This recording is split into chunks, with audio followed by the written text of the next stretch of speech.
भारत कृषि एवं सिंचाई। बच्चों, आप अपने गांव में, कस्बे में, अपने घर और पास पड़ोस वालों को खेतों पर जाते देखा होगा। आप भी अपने पिता या भाई के साथ खेत पर काम करने, जैसे फसल बोने, काटने या अनाज लाने जाते हैं।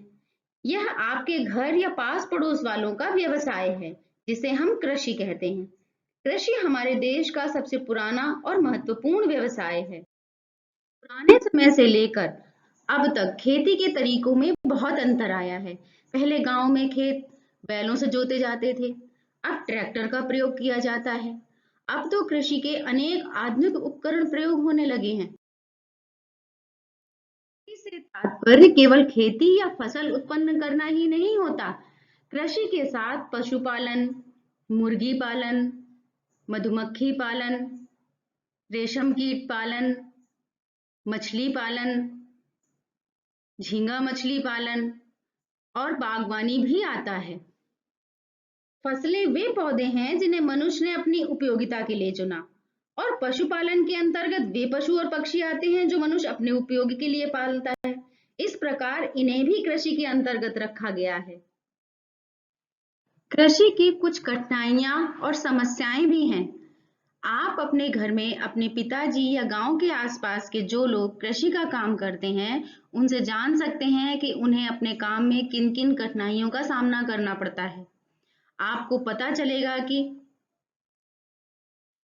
किसी ने बाढ़ के कारण फसल नष्ट होने की बात बताई, किसी ने सूखा पड़ने के कारण फसल बर्बाद होने की बात बताई, कहीं पर छोटे बिखरे खेतों में काम करने में आने वाली कठिनाई की बात बताई। कभी समय पर अच्छे बीज और खाद न मिल पाने के कारण कठिनाई बताई।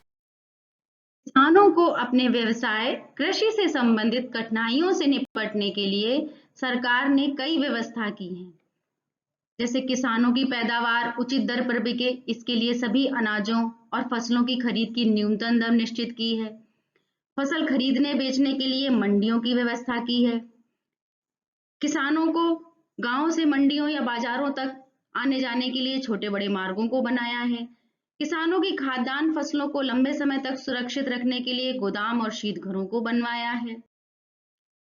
बंदी, यह शब्द आपने कभी ना कभी अपने घर या गांव में सुना होगा। नीचे चित्र में कई रंग के खाने बने हैं। मान लीजिए ये खेत हैं।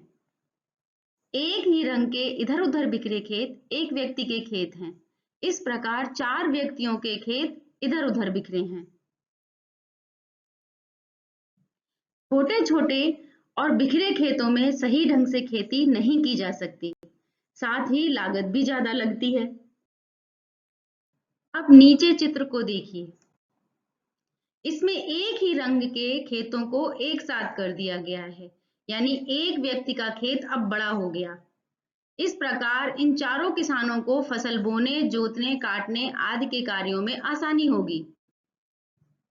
इस प्रकार चकबंदी में बिखरे खेतों को एक साथ बड़े खेतों में किया जाता है। इसे चक काटना भी कहते हैं। सिंचाई, आप अपने गमलों को पानी देते होंगे। इसी तरह किसान खेतों में पानी लगाने जाते हैं।